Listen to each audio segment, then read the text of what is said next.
ਚੋਣਾਂ ਦੇ ਨਾਲ ਇੱਕ ਕਾਫੀ ਵਿਵਾਦ ਜਿਹੜਾ ਸਾਹਮਣੇ ਆ ਰਿਹਾ, ਜੋ ਕਿ SGPC ਵੀ ਖੁਦ ਵਿਰੋਧ ਕਰ ਰਹੀ ਹੈ।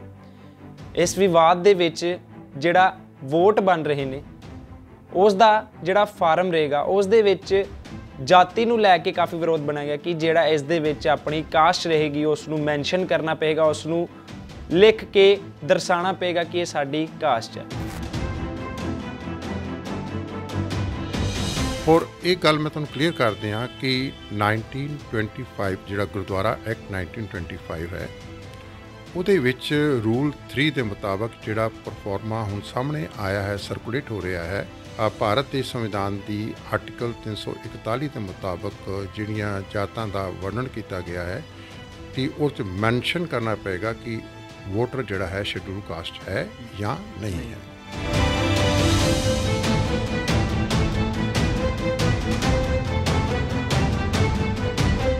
ਅਫਸੋਸ ਇਸ ਗੱਲ ਦਾ ਹੈ ਕਿ ਸ਼੍ਰੋਮਣੀ ਗੁਰਦੁਆਰਾ ਪ੍ਰਬੰਧਕ ਕਮੇਟੀ ਨੂੰ ਬਹੁਤ ਸਮਾਂ ਪਹਿਲਾਂ ਹੀ ਇਹੋ ਜਿਹੇ ਮੁੱਦੇ ਚੁੱਕ ਲੈਣੇ ਚਾਹੀਦੇ ਸੀਗੇ ਔਰ ਉਹਨਾਂ ਦਾ ਸੰਵਿਧਾਨਿਕ ਹੱਲ ਲੱਭਣ ਵਾਸਤੇ ਸਰਕਾਰ ਕੋਲ ਵੀ ਇਹ ਮੁੱਦਾ ਟੇਕਅਪ ਕਰਨਾ ਚਾਹੀਦਾ ਸੀਗਾ ਔਰ ਇਸ ਕਲੌਜ਼ ਨੂੰ ਡਿਲੀਟ ਕਰਵਾਉਣ ਵਾਸਤੇ ਪੂਰੇ ਯਤਨ ਕਰਨੇ ਚਾਹੀਦੇ ਸੀਗੇ ਔਰ ਅਗਰ ਸਰਕਾਰ ਨਹੀਂ ਮੰਨਦੀ ਤਾਂ ਉਹਨਾਂ ਨੂੰ ਸੁਪਰੀਮ ਕੋਰਟ ਤੱਕ ਜਾਣਾ ਚਾਹੀਦਾ ਸੀਗਾ ਔਰ ਇਹ ਕਲਾਸ ਸਾਡੀ ਜਿਹੜੀ ਸ਼ੈਡਿਊਲ SC ਵਾਲੀ ਜਿਹੜੀ ਕਲਾਸ ਹੈ ਇਹ ਸਾਡੇ ਬੁਨਿਆਦੀ ਸਿਧਾਂਤਾਂ ਦੇ ਉੱਤੇ ਕੁਹਾੜਾ ਮਾਰਦੀ ਹੈ। ਦੇਖੋ ਗੁਰਦੁਆਰਾ ਐਕਟ 1925 ਠੀਕ ਹੈ, ਬਹੁਤ ਘੱਟ ਲੋਕੀ ਪੜ੍ਹਦੇ ਨੇ, ਠੀਕ ਹੈ, ਇੱਕ ਤਾਂ ਬੜਾ ਕੰਪਲੈਕਸ ਹੈ ਹਾਂਜੀ, ਉਹਦੇ ਵਿੱਚ ਮੈਂਸ਼ਨ ਕੀਤਾ ਹੈ ਕਿ ਵੀ ਕਿਹੜੇ ਗੁਰਦੁਆਰੇ ਜਿਹੜੇ ਨੇ ਇਹਦੇ ਵਿੱਚ ਸ਼ਾਮਿਲ ਹੋਣਗੇ ਔਰ ਤੁਸੀਂ ਹੈਰਾਨ ਹੋਗੇ, ਤੁਹਾਡੇ ਸਰੋਤੇ ਹੈਰਾਨ ਹੋਣਗੇ ਕਿ ਪਹਿਲੀ ਕਲੌਜ਼ ਹੀ ਇਹ ਹੈਗੀ ਹੈ ਕਿ ਕਿਹੜੇ ਗੁਰਦੁਆਰੇ। ਨੰਬਰ 1 ਉਹਨੇ ਲਿਖਿਆ ਸ਼੍ਰੀ ਅਕਾਲ ਤਖਤ ਸਾਹਿਬ, ਤਖਤ ਕਿਸੇ ਕੇੜਕਾ ਸਾਹਿਬ। ਪਹਿਲੀ ਗੱਲ ਤਾਂ ਤਖਤ ਤੇ ਗੁਰਦੁਆਰੇ ਵਿੱਚ ਡਿਫਰੈਂਸ ਹੈ। ਤਖਤ ਨੂੰ ਵੀ ਗੁਰਦੁਆਰੇ ਐਕਟ ਦੇ ਤਖਤ ਨੂੰ ਵੀ ਇਸ ਐਕਟ ਦੇ ਵਿੱਚ ਤਖਤ ਨੂੰ ਗੁਰਦੁਆਰੇ ਦੇ ਰੂਪ ਵਿੱਚ ਦਿੱਤਾ ਗਿਆ। ਇੱਕ ਗੱਲ ਜ਼ਰੂਰ ਮੈਂ ਐਡ ਕਰਨੀ ਚਾਹੂੰਗਾ ਕਿ ਤਖਤ ਸਾਡੀ ਇੱਕ ਸੁਪਰੀਮ ਪਾਵਰ ਹੈ, ਇਹ ਸੋਵਰੈਂਟੀ ਹੈ, ਆਜ਼ਾਦ ਹੈ, ਸੋ ਸਰਕਾਰਾਂ ਦੇ ਕਿਸੇ ਅਦਾਲਤ ਦੇ ਵਿੱਚ ਨਹੀਂ ਆਉਂਦੀ, ਅਸੀਂ ਕਹਿ ਸਕਦੇ ਹਾਂ, ਪਰ ਇਹ ਗੁਰਦੁਆਰਾ ਐਕਟ ਦੇ ਵਿੱਚ ਆ ਰਹੀ ਹੈ, ਹਾਲਾਂਕਿ ਇਹ ਤਖਤ ਹੈ ਫਿਰ ਵੀ ਕਿਸੇ ਦੇ ਅਧੀਨ ਦੇ ਵਿੱਚ ਆ ਰਹੀ ਹੈ, ਉਸ ਨੂੰ ਕਿਵੇਂ ਬਿਆਨ ਸਰਕਾਰ ਦੀ ਨਿਗਾਹ ਵਿੱਚ ਆਜ਼ਾਦ ਨਹੀਂ ਹੈ। ਅਸੀਂ ਜਿੰਨੇ ਮਰਜ਼ੀ ਸਟੇਜਾਂ 'ਤੇ ਖਲੋ ਕੇ ਗੱਲਾਂ ਕਰੀ ਜਾਈਏ ਕਿ ਸ਼੍ਰੀ ਅਕਾਲ ਤਖਤ ਸਾਹਿਬ ਆਜ਼ਾਦ ਹੈ, ਲੇਕਿਨ ਚੇਤੇ ਰੱਖਿਓ ਕਿ ਇਹਨਾਂ ਦਾ ਪ੍ਰਬੰਧ ਵੀ SGPC ਤੇ SGPC ਕਿਹਦੇ ਅੰਡਰ ਹੈ? ਐਕਟ ਦੇ ਅੰਡਰ ਹੈ। ਐਕਟ ਕਿਹਦੇ ਅੰਡਰ ਹੈ? ਸਰਕਾਰ ਦੇ ਕੰਟਰੋਲ 'ਚ ਹੈ। ਔਰ ਬੜੀ ਦੁੱਖ ਦੀ ਗੱਲ ਹੈ ਕਿ ਸਾਡੀਆਂ ਸਿੱਖ ਜਥੇਬੰਦੀਆਂ ਨੇ, ਸਾਡੀਆਂ ਪੋਲੀਟੀਕਲ ਜਮਾਤਾਂ ਨੇ ਕਦੀ ਵੀ ਇਸ ਗੱਲ ਦਾ ਉਪਰਾਲਾ ਨਹੀਂ ਕੀਤਾ ਕਿ ਸ਼੍ਰੀ ਅਕਾਲ ਤਖਤ ਸਾਹਿਬ ਨੂੰ ਇਸ ਐਕਟ ਦੇ ਘੇਰੇ ਦੇ ਵਿੱਚੋਂ ਬਾਹਰ ਕੱਢਿਆ ਜਾਵੇ। ਪਰ ਜਿਹੜੇ ਆ ਗੱਲਾਂ ਨੇ, ਜਿਹੜੇ ਅਕਾਲ ਤਖਤ ਸਾਹਿਬ ਗੁਰਦੁਆਰੇ ਐਕਟ ਦੇ ਵਿੱਚ ਆ ਰਹੇ ਨੇ, ਜੋ ਕਿ ਸੋਵਰਨ ਨੇ, ਜਿਹੜੀਆਂ 21 ਸਾਲ ਦਾ ਜਿਹੜਾ ਗੁਰਸਿੱਖ ਹੈ ਉਹ ਵੋਟ ਪਾ ਸਕਦਾ ਹੈ, ਪਰ ਉਸ ਤੋਂ ਛੋਟੇ ਜਿਹੜੇ 18 ਸਾਲ ਤੋਂ 21 ਸਾਲ ਦੇ ਵਿੱਚ ਨੇ ਕੀ ਉਹ ਸਿੱਖ ਨਹੀਂ ਨੇ। ਸੋ ਇਸ ਗੱਲਾਂ ਦੇ ਮੁਤਾਬਕ ਇਹ ਵੀ ਹੋ ਸਕਦਾ ਹੈ ਕਿ ਜੇ ਇੱਕ ਪਾਸੇ ਸਰਕਾਰ SGPC ਤੇ ਕਬਜ਼ਾ ਕਰਨਾ ਚਾਹ ਰਹੀ ਹੈ ਤਾਂ SGPC ਕਿਤੇ ਨਾ ਕਿਤੇ ਧੋਖੇ 'ਚ ਰੱਖ ਰਹੀ ਹੈ ਸਿੱਖਾਂ ਨੂੰ।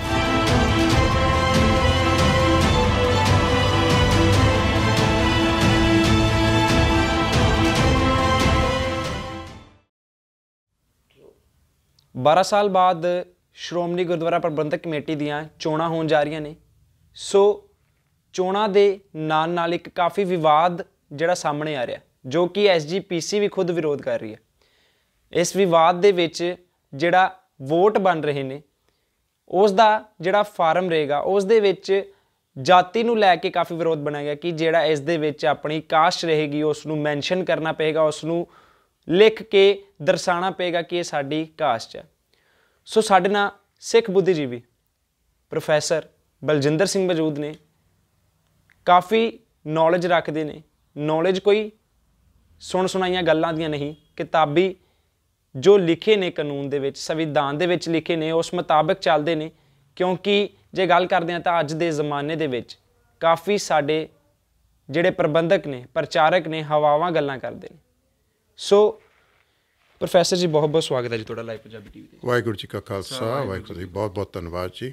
ਸਭ ਤੋਂ ਪਹਿਲਾ ਸਵਾਲ ਅਸੀਂ ਲੈਂਦੇ ਹਾਂ ਵੀ ਅੱਜ ਜਿਵੇਂ ਹੁਣ 12 ਸਾਲ ਬਾਅਦ ਚੋਣਾਂ ਤਾਂ ਹੋਣ ਜਾ ਰਹੀਆਂ ਨੇ, ਲੋਕਾਂ ਦੇ ਮਨ 'ਚ ਕਾਫੀ ਸਵਾਲ ਨੇ, ਸਰਕਾਰਾਂ ਦੇ ਮਨ 'ਚ ਵੀ ਕਾਫੀ ਸਵਾਲ ਨੇ, ਟਵੀਟ ਵੀ ਹੁੰਦੇ ਨੇ, ਪਰ ਇਹ ਫਾਰਮ ਦੇ ਵਿੱਚ ਕਾਸਟ ਨੂੰ ਲੈ ਕੇ ਕਾਫੀ ਵਿਵਾਦ ਚੱਲ ਰਹੇ ਨੇ, ਉਸ 'ਤੇ ਤੁਹਾਡੇ ਕੀ ਵਿਚਾਰ ਨੇ ਜੀ? ਪਹਿਲੀ ਗੱਲ ਤਾਂ ਸਾਡੇ ਜਿਹੜੇ ਮੁੱਢਲੇ ਸਿਧਾਂਤ ਨੇ, ਗੁਰੂ ਨਾਨਕ ਪਾਤਸ਼ਾਹ ਨੇ ਜਿਹੜੀ ਸਿੱਖ ਕੌਮ ਦੀ ਸਿਰਜਣਾ ਕੀਤੀ ਹੈ, ਇਹ ਕਾਸਟਲੈਸ ਸੁਸਾਇਟੀ ਹੈ। ਔਰ ਕਾਸਟਲੈਸ ਸੁਸਾਇਟੀ ਹੋਣ ਦਾ ਮਤਲਬ ਹੈ ਕਿ ਅਸੀਂ ਜਾਤਾਂ ਦੇ ਵਿੱਚ ਯਕੀਨ ਨਹੀਂ ਕਰਦੇ।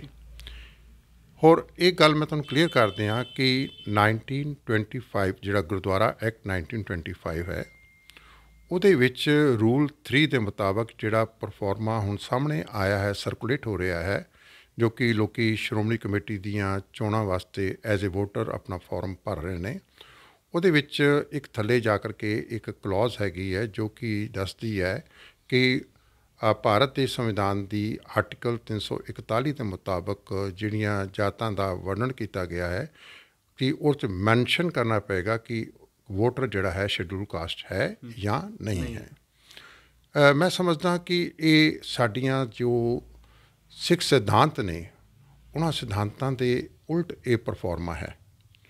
ਹੋਰ ਇਹ ਪਰਫੋਰਮਾ ਜਿਹੜਾ ਹੈ, ਇਹ ਸਿੱਖ ਗੁਰਦੁਆਰਾ ਇਲੈਕਸ਼ਨ ਬੋਰਡ ਦੇ ਜਿਹੜੇ ਰੂਲਸ 1959 ਵਿੱਚ ਬਣੇ ਸੀਗੇ, ਉਹਨਾਂ ਦੇ ਵਿੱਚ ਇਹ ਪਰਫੋਰਮਾ ਬਕਾਇਦਾ ਇਹ ਅੰਕਿਤ ਹੈਗਾ ਹੈ। ਅਫਸੋਸ ਇਸ ਗੱਲ ਦਾ ਹੈ ਕਿ ਸ਼੍ਰੋਮਣੀ ਗੁਰਦੁਆਰਾ ਪ੍ਰਬੰਧਕ ਕਮੇਟੀ ਨੂੰ ਬਹੁਤ ਸਮਾਂ ਪਹਿਲਾਂ ਹੀ ਇਹੋ ਜਿਹੇ ਮੁੱਦੇ ਚੁੱਕ ਲੈਣੇ ਚਾਹੀਦੇ ਸੀਗੇ, ਹੋਰ ਉਹਨਾਂ ਦਾ ਸੰਵਿਧਾਨਿਕ ਹੱਲ ਲੱਭਣ ਵਾਸਤੇ ਸਰਕਾਰ ਕੋਲੋਂ ਵੀ ਇਹ ਮੁੱਦਾ ਟੇਕਅਪ ਕਰਨਾ ਚਾਹੀਦਾ ਸੀਗਾ, ਔਰ ਇਸ ਕਲੌਜ਼ ਨੂੰ ਡਿਲੀਟ ਕਰਵਾਉਣ ਵਾਸਤੇ ਪੂਰੇ ਯਤਨ ਕਰਨੇ ਚਾਹੀਦੇ ਸੀਗੇ। ਔਰ ਅਗਰ ਸਰਕਾਰ ਨਹੀਂ ਮੰਨਦੀ ਤਾਂ ਉਹਨਾਂ ਨੂੰ ਸੁਪਰੀਮ ਕੋਰਟ ਤੱਕ ਜਾਣਾ ਚਾਹੀਦਾ ਸੀਗਾ। ਔਰ ਇਹ ਕਲਾਸ ਸਾਡੀ ਜਿਹੜੀ ਸ਼ੈਡਿਊਲ SC ਵਾਲੀ ਜਿਹੜੀ ਕਲਾਸ ਹੈ, ਇਹ ਸਾਡੇ ਬੁਨਿਆਦੀ ਸਿਧਾਂਤਾਂ ਦੇ ਉੱਤੇ ਕੁਹਾੜਾ ਮਾਰਦੀ ਹੈ, ਸਾਡਾ ਇੱਕ ਵਰਗੀਕਰਨ ਕਰਦੀ ਹੈ। ਔਰ ਮੈਂ ਸਮਝਦਾ ਹਾਂ ਕਿ ਇਹ ਬਿਲਕੁਲ ਸਾਡੇ ਸਿਧਾਂਤਾਂ ਦੇ ਅਗੇਂਸਟ ਹੈ, ਔਰ ਇਹ ਚੀਜ਼ ਬਿਲਕੁਲ ਸਾਨੂੰ ਮਨਜ਼ੂਰ ਨਹੀਂ ਹੈਗੀ। ਔਰ ਅਫਸੋਸ ਇਸ ਗੱਲ ਦਾ ਹੈ, ਮੈਂ ਫਿਰ ਕਹਾਂਗਾ ਕਿ ਸ਼੍ਰੋਮਣੀ ਕਮੇਟੀ, ਗੁਰਦੁਆਰਾ ਪ੍ਰਬੰਧਕ ਕਮੇਟੀ ਨੂੰ ਇਹ ਮਸਲਾ, ਇਹਨਾਂ ਨੇ ਸਰਕਾਰਾਂ ਹੰਡਾਈਆਂ ਨੇ, ਅਕਾਲੀ ਦਲ ਨੇ, ਇਹਨਾਂ ਨੂੰ ਇਹ ਮਸਲੇ ਟੇਕਅਪ ਕਰਨੇ ਚਾਹੀਦੇ ਸੀਗੇ ਵੈਨ ਦੇ ਵਰ ਇਨ ਪਾਵਰ। ਇਹ ਚੀਜ਼ਾਂ ਉਸ ਲਈ ਸੋਲਵ ਹੋਣੀਆਂ ਚਾਹੀਦੀਆਂ ਸੀਗੀਆਂ। ਸਿਮਿਲਰਲੀ ਇਸ ਪਰਫੋਰਮੇ ਦੇ ਵਿੱਚ ਇਹ ਲਿਖਿਆ ਗਿਆ ਹੈ ਕਿ ਬਈ 21 ਸਾਲ ਦਾ ਵੋਟਰ ਹੋਣਾ ਚਾਹੀਦਾ ਹੈ। ਬਿਲਕੁਲ ਗਲਤ ਹੈ। ਤੁਸੀਂ ਦੇਖੋ, ਪੂਰੇ ਭਾਰਤ ਦੇ ਵਿੱਚ ਇੱਕ ਵਿਅਕਤੀ ਜਦ 18 ਸਾਲ ਦਾ ਹੋ ਜਾਂਦਾ ਹੈ ਤਾਂ ਉਹ ਵਿਅਕਤੀ ਆਪਣੇ ਲੋਕਲ ਲੈਵਲ 'ਤੇ ਕਾਉਂਸਲਰਸ ਨੂੰ ਇਲੈਕਟ ਕਰ ਸਕਦਾ ਹੈ। ਉਹ ਵਿਅਕਤੀ ਜਿਹੜਾ ਹੈ MLAs ਦੀ ਵੋਟਾਂ ਪਾ ਸਕਦਾ ਹੈ, MPs ਦੀ ਵੋਟਾਂ ਪਾ ਸਕਦਾ ਹੈ। ਦੇਸ਼ ਦੀਆਂ ਜਿੱਥੇ ਵੀ ਕਿਤੇ ਵੋਟਾਂ ਪੈ ਰਹੀਆਂ ਨੇ, ਉੱਥੇ ਜਾ ਕਰਕੇ ਉਹ ਵੋਟਾਂ ਪਾ ਸਕਦਾ ਬੰਦਾ 18 ਸਾਲ ਦੀ ਉਮਰ ਦੇ ਬਾਅਦ। ਇਹਦਾ ਮਤਲਬ ਹੋ ਗਿਆ ਕਿ ਸਿੱਖਾਂ ਦੇ ਗੁਰਦੁਆਰਿਆਂ ਦੇ ਪ੍ਰਬੰਧ ਦਾ ਜਿਸ ਸਵਾਲ ਹੈਗਾ, ਤਾਂ 18 ਤੋਂ 21 ਸਾਲ ਦਾ ਜਿਹੜਾ ਵਿਅਕਤੀ ਹੈ, ਅਤੇ ਇਹ ਉਹਨਾਂ ਦੀ ਗਿਣਤੀ ਲੱਖਾਂ ਦੇ ਵਿੱਚ ਹੈ, ਉਹਨਾਂ ਨੌਜਵਾਨਾਂ ਦੀ, ਬੱਚਿਆਂ ਦੀ ਅਤੇ ਬੱਚੀਆਂ ਦੀ। ਇਹਦਾ ਮਤਲਬ ਉਹਨਾਂ ਨੂੰ ਉਹਨਾਂ ਦੇ ਇੱਕ ਵੋਟਿੰਗ ਰਾਈਟ ਤੋਂ ਡਿਪਰਾਈਵ ਕੀਤਾ ਜਾ ਰਿਹਾ ਹੈ ਕਿ ਉਹ ਆਪਣੇ ਗੁਰਦੁਆਰਿਆਂ ਦੇ ਪ੍ਰਬੰਧ ਦੇ ਮਾਮਲੇ 'ਚ ਵੋਟਾਂ ਵੀ ਨਹੀਂ ਪਾ ਸਕਦੇ। ਸੋ ਇੱਕ ਆਪਣੇ ਆਪ ਦੇ ਵਿੱਚ ਬੜੀ ਵੱਡੀ ਡਿਸਕ੍ਰਿਮੀਨੇਸ਼ਨ ਹੈ, ਉਹ ਬੜੀ ਕੈਲਕੂਲੇਟਡ ਮੂਵ ਹੈਗੀ ਹੈ। ਦਿੱਲੀ ਸਿੱਖ ਗੁਰਦੁਆਰਾ ਪ੍ਰਬੰਧਕ ਕਮੇਟੀ ਦਾ ਜਿਹੜਾ ਐਕਟ ਹੈ 1971, ਮੈਂ ਉਹਦੀ ਵੀ ਸਟੱਡੀ ਕੀਤੀ ਹੈ, ਉਹਦੇ ਵਿੱਚ ਵੀ 21 ਸਾਲ ਦੀ ਉਮਰ ਹੈ। ਉਹ ਦੁਖਾਂਤ ਇਸ ਗੱਲ ਦਾ ਹੈ ਕਿ ਦਿੱਲੀ ਸਿੱਖ ਗੁਰਦੁਆਰਾ ਪ੍ਰਬੰਧਕ ਕਮੇਟੀ ਨੇ ਅਤੇ ਸ਼੍ਰੋਮਣੀ ਗੁਰਦੁਆਰਾ ਪ੍ਰਬੰਧਕ ਕਮੇਟੀ ਨੇ ਅੱਜ ਦੀ ਡੇਟ ਤੱਕ ਇਸ ਮਸਲੇ ਨੂੰ ਕੇਂਦਰ ਸਰਕਾਰ ਦੇ ਨਾਲ ਟੇਕਅਪ ਨਹੀਂ ਕੀਤਾ ਕਿ ਜਦ 18 ਸਾਲ ਦੇ ਬੰਦੇ ਜਿਹੜੇ ਨੇ ਉਹ ਦੇਸ਼ ਦੀਆਂ ਬਾਕੀ ਦੀਆਂ ਚੋਣਾਂ ਦੇ ਵਿੱਚ ਹਿੱਸਾ ਲੈ ਸਕਦੇ ਨੇ, why not the Sikhs, why the Sikhs have been deprived of their fundamental right of voting for the management of their own gurdwaras. This is a very big question. ਹੋਰ ਇਹਦੇ ਵਿੱਚ ਸਾਡੇ ਨਾਲ ਇੱਕ ਪ੍ਰਕਾਰ ਦੀ ਡਿਸਕ੍ਰਿਮੀਨੇਸ਼ਨ ਹੈ। ਇਹ ਕੈਲਕੂਲੇਟਡ ਮੂਵਸ ਨੇ ਕਿ ਜਿਹਦੇ ਨਾਲ ਸਾਡੀ ਵੋਟਰ ਜਿਹੜੇ ਨੇ ਉਹ ਘਟਣ, ਵੋਟਰ ਘਟੇਗਾ, ਵੋਟਰ ਪਰਸੈਂਟੇਜ ਘਟੇਗੀ, ਸਾਡੀ ਇਨਵੋਲਵਮੈਂਟ ਨਹੀਂ ਹੋਏਗੀ। ਸੋ ਇਹ ਸਾਰਾ ਕੁਝ ਜਿਹੜਾ ਹੈ, ਮੈਂ ਸਮਝਦਾ ਹਾਂ ਕਿ ਇਹ ਚੀਜ਼ਾਂ ਪਹਿਲਾਂ ਹੀ ਸੋਲਵ ਹੋ ਜਾਣੀਆਂ ਚਾਹੀਦੀਆਂ ਸੀਗੀਆਂ। ਖਾਸ ਤੌਰ 'ਤੇ ਜਦ ਸਾਡਾ ਅਕਾਲੀ ਦਲ ਪਾਵਰ ਵਿੱਚ ਸੀਗਾ, ਉਸ ਵੇਲੇ ਇਹਨਾਂ ਨੇ ਇਹ ਮੁੱਦੇ ਨਹੀਂ ਉਠਾਏ। ਸਾਡਾ ਇਹ ਦੁਖਾਂਤ ਹੈ ਕਿ ਸਾਡਾ ਜਿਹੜੀ ਪੋਲੀਟੀਕਲ ਆਵਾਜ਼ ਜਿਨ੍ਹਾਂ ਨੇ ਉਠਾ ਕਰਕੇ ਸਾਡੇ ਪੋਲੀਟੀਕਲ ਮਸਲੇ ਹੱਲ ਕਰਨੇ ਸੀਗੇ, ਉਹਨਾਂ ਨੇ ਇਹ ਮਸਲੇ ਸਾਡੇ ਹੱਲ ਨਹੀਂ ਕੀਤੇ। ਇਹ ਸਾਡੇ ਨਾਲ ਇੱਕ ਪ੍ਰਕਾਰ ਦੀ ਸਾਡੇ ਨਾਲ ਬਿਟਰੇਅਲ ਹੈ, ਸਾਡੇ ਆਪਣੇ ਬੰਦਿਆਂ ਵੱਲੋਂ ਵੀ ਹੈਗੀ ਹੈ ਅਤੇ ਸਰਕਾਰ ਵੱਲੋਂ ਵੀ ਹੈਗੀ ਹੈ। ਇਹ ਚੀਜ਼ਾਂ ਜਿਹੜੀਆਂ ਨੇ ਮੈਂ ਸਮਝਦਾ ਕਿ ਬੜੀਆਂ ਗਲਤ ਨੇ। ਹੁਣ ਤੁਸੀਂ ਗੁਰਦੁਆਰੇ ਇਲੈਕਸ਼ਨ ਦੀ ਗੱਲ ਕੀਤੀ ਹੈ, ਮੈਂ ਇੱਕ ਗੱਲ ਹੋਰ ਕਰ ਲਵਾਂ। ਦੇਖੋ, ਗੁਰਦੁਆਰਾ ਐਕਟ 1925, ਠੀਕ ਹੈ, ਬਹੁਤ ਘੱਟ ਲੋਕ ਪੜ੍ਹਦੇ ਨੇ, ਠੀਕ ਹੈ। ਇੱਕ ਤਾਂ ਬੜਾ ਕੰਪਲੈਕਸ ਹੈ ਹਾਂਜੀ, ਇਹ 'ਚ ਬੇਲੋਡ ਕਈ ਜਿਹੜੇ ਨਾ ਕੰਪਲੈਕਸਿਟੀਜ਼ ਬਹੁਤ ਜ਼ਿਆਦਾ ਨੇ। ਖੈਰ ਐਨੀਵੇ, ਹੁਣ ਇਸ ਦੇ ਵਿੱਚ ਸੈਕਸ਼ਨ 85 ਜਿਹੜਾ ਹੈ ਉਹਦੇ ਵਿੱਚ ਮੈਂਸ਼ਨ ਕੀਤਾ ਹੈ ਕਿ ਵੀ ਕਿਹੜੇ ਗੁਰਦੁਆਰੇ ਜਿਹੜੇ ਨੇ ਇਹਦੇ ਵਿੱਚ ਸ਼ਾਮਿਲ ਹੋਣਗੇ। ਹੋਰ ਤੁਸੀਂ ਹੈਰਾਨ ਹੋਗੇ, ਤੁਹਾਡੇ ਸਰੋਤੇ ਹੈਰਾਨ ਹੋਣਗੇ ਕਿ ਪਹਿਲੀ ਕਲੌਜ਼ ਹੀ ਇਹ ਹੈਗੀ ਹੈ ਕਿ ਕਿਹੜੇ ਗੁਰਦੁਆਰੇ। ਨੰਬਰ 1 ਉਹਨੇ ਲਿਖਿਆ ਸ਼੍ਰੀ ਅਕਾਲ ਤਖਤ ਸਾਹਿਬ, ਤਖਤ ਕਿਸੇ ਕੀਰਤਪੁਰ ਸਾਹਿਬ। ਪਹਿਲੀ ਗੱਲ ਤਾਂ ਤਖਤ ਤੇ ਗੁਰਦੁਆਰੇ ਵਿੱਚ ਡਿਫਰੈਂਸ ਹੈ। ਤਖਤ ਨੂੰ ਵੀ ਗੁਰਦੁਆਰੇ ਐਕਟ ਦੇ ਤਖਤ ਨੂੰ ਵੀ ਇਸ ਐਕਟ ਦੇ ਵਿੱਚ ਤਖਤ ਨੂੰ ਗੁਰਦੁਆਰੇ ਦੇ ਰੂਪ ਵਿੱਚ ਦਿੱਤਾ ਗਿਆ। ਇੱਕ ਗੱਲ ਜ਼ਰੂਰ ਮੈਂ ਐਡ ਕਰਨੀ ਚਾਹੂੰਗਾ ਕਿ ਤਖਤ ਸਾਡੀ ਇੱਕ ਸੁਪਰੀਮ ਪਾਵਰ ਹੈ, ਇਹ ਸੋਵਰੈਂਟੀ ਹੈ, ਆਜ਼ਾਦ ਹੈ। ਸੋ ਸਰਕਾਰਾਂ ਦੇ ਕਿਸੇ ਅਦਾਲਤ ਦੇ ਵਿੱਚ ਨਹੀਂ ਆਉਂਦੀ, ਅਸੀਂ ਕਹਿ ਸਕਦੇ ਹਾਂ। ਪਰ ਇਹ ਗੁਰਦੁਆਰਾ ਐਕਟ ਦੇ ਵਿੱਚ ਆ ਰਹੀ ਹੈ, ਹਾਲਾਂਕਿ ਇਹ ਤਖਤ ਹੈ, ਫਿਰ ਵੀ ਕਿਸੇ ਦੇ ਅਧੀਨ ਦੇ ਵਿੱਚ ਆ ਰਹੀ ਹੈ। ਉਸ ਨੂੰ ਕਿਵੇਂ ਬਿਆਨ ਕਰਾਂ? ਮੈਂ ਇਹੋ ਗੱਲ ਕਹਿਣਾ ਚਾਹੁੰਦਾ ਹਾਂ ਕਿ ਜਿਹੜਾ ਗੁਰਦੁਆਰਾ ਐਕਟ ਹੈ ਇਹ ਇੱਕ ਸਟੈਚੂਟਰੀ ਸਿਸਟਮ ਹੈ, ਸੰਵਿਧਾਨਿਕ ਸਿਸਟਮ ਹੈ, ਔਰ ਉਹ ਸੰਵਿਧਾਨਿਕ ਸਿਸਟਮ ਦੇ ਅੰਡਰ ਸਾਡੇ ਤਖਤ ਸਾਹਿਬਾਨ ਸੋਵਰਨ ਸ਼੍ਰੀ ਅਕਾਲ ਤਖਤ ਸਾਹਿਬ ਜੋ ਕਿ ਆਜ਼ਾਦ ਹੈ, ਉਹ ਵੀ ਇਸੇ ਐਕਟ ਦੇ ਅੰਡਰ ਗਵਰਨ ਹੋ ਰਿਹਾ ਹੈ। ਉਹਦੀ ਵੀ ਪ੍ਰਬੰਧ ਜਿਹੜਾ ਹੈ ਇਸੇ ਐਕਟ ਦੇ ਅੰਡਰ ਹੈ। ਇਹਦਾ ਮਤਲਬ ਹੋ ਗਿਆ ਕਿ ਸ਼੍ਰੀ ਅਕਾਲ ਤਖਤ ਸਾਹਿਬ ਅਤੇ ਤਖਤ ਸ਼੍ਰੀ ਕੇਸਗੜ੍ਹ ਸਾਹਿਬ ਜਿਹੜੇ ਕਿ ਇਹਦੇ ਵਿੱਚ ਡਿਫਾਈਨ ਕੀਤੇ ਗਏ ਨੇ, ਇਨਕਲੂਡ ਕੀਤੇ ਗਏ ਨੇ, ਇਹ ਦੋਨੋਂ ਦੇ ਦੋਨੋਂ ਸਰਕਾਰ ਦੀ ਨਿਗਾਹ ਵਿੱਚ ਆਜ਼ਾਦ ਨਹੀਂ ਹੈ। ਅਸੀਂ ਜਿੰਨੇ ਮਰਜ਼ੀ ਸਟੇਜਾਂ 'ਤੇ ਖਲੋ ਕੇ ਗੱਲਾਂ ਕਰੀ ਜਾਈਏ ਕਿ ਸ਼੍ਰੀ ਅਕਾਲ ਤਖਤ ਸਾਹਿਬ ਆਜ਼ਾਦ ਹੈ, ਲੇਕਿਨ ਚੇਤੇ ਰੱਖਿਓ ਕਿ ਇਹਨਾਂ ਦਾ ਪ੍ਰਬੰਧ ਵੀ SGPC ਅਤੇ SGPC ਕਿਹਦੇ ਅੰਡਰ ਹੈ? ਐਕਟ ਦੇ ਅੰਡਰ ਹੈ। ਐਕਟ ਕਿਹਦੇ ਅੰਡਰ ਹੈ? ਸਰਕਾਰ ਦੇ ਕੰਟਰੋਲ 'ਚ ਹੈ। ਠੀਕ ਹੈ। ਸੋ ਇਸ ਕਰਕੇ ਸਾਡਾ ਤਖਤ ਸਾਹਿਬਾਨ ਜਿਹੜੇ ਨੇ ਉਹ ਵੀ ਇਹਦੇ ਅੰਡਰ ਆਉਂਦੇ ਨੇ, ਇਸੇ ਐਕਟ ਦੇ ਅੰਡਰ ਆਉਂਦੇ ਨੇ। ਹੋਰ ਬੜੀ ਦੁੱਖ ਦੀ ਗੱਲ ਹੈ ਕਿ ਸਾਡੀਆਂ ਸਿੱਖ ਜਥੇਬੰਦੀਆਂ ਨੇ, ਸਾਡੀਆਂ ਪੋਲੀਟੀਕਲ ਜਮਾਤਾਂ ਨੇ ਕਦੀ ਵੀ ਇਸ ਗੱਲ ਦਾ ਉਪਰਾਲਾ ਨਹੀਂ ਕੀਤਾ ਕਿ ਸ਼੍ਰੀ ਅਕਾਲ ਤਖਤ ਸਾਹਿਬ ਨੂੰ ਇਸ ਐਕਟ ਦੇ ਘੇਰੇ ਦੇ ਵਿੱਚੋਂ ਬਾਹਰ ਕੱਢਿਆ ਜਾਵੇ, ਕਿਉਂਕਿ ਅਕਾਲ ਤਖਤ ਸਾਹਿਬ ਆਪਣੇ ਆਪ ਦੇ ਵਿੱਚ ਇੱਕ ਆਜ਼ਾਦ, ਇੱਕ ਸੋਵਰਨ ਸਾਡਾ ਇੰਸਟੀਟਿਊਸ਼ਨ ਹੈ, ਮੀਰੀ ਪੀਰ ਦੇ ਮਾਲਕ ਸ਼੍ਰੀ ਗੁਰੂ ਹਰਗੋਬਿੰਦ ਪਾਤਸ਼ਾਹ ਦਾ। ਠੀਕ ਹੈ।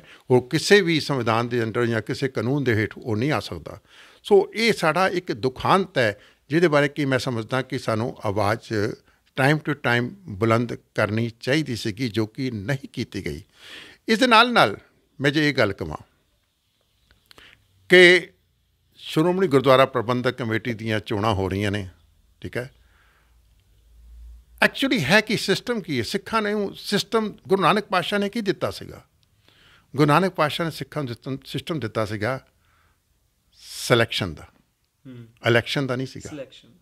ਰਾਈਟ ਫਰੋਮ ਗੁਰੂ ਨਾਨਕ ਪਾਤਸ਼ਾਹ ਜਿਸ ਵੇਲੇ ਉਹ ਭਾਈ ਲਹਿਣਾ ਜੀ ਨੂੰ ਗੁਰੂ ਅੰਗਦ ਪਾਤਸ਼ਾਹ ਦਾ ਸਟੇਟਸ ਦਿੰਦੇ ਨੇ, ਆਪਣੀ ਜੋਤ ਵਿੱਚ ਟਿਕਾਉਂਦੇ ਨੇ, ਅਤੇ ਉਸ ਵੇਲੇ ਸਿਲੈਕਸ਼ਨ ਹੈ। ਗੁਰੂ ਅੰਗਦ ਪਾਤਸ਼ਾਹ ਤੋਂ ਗੁਰੂ ਅਮਰਦਾਸ ਸਿਲੈਕਸ਼ਨ ਹੈ।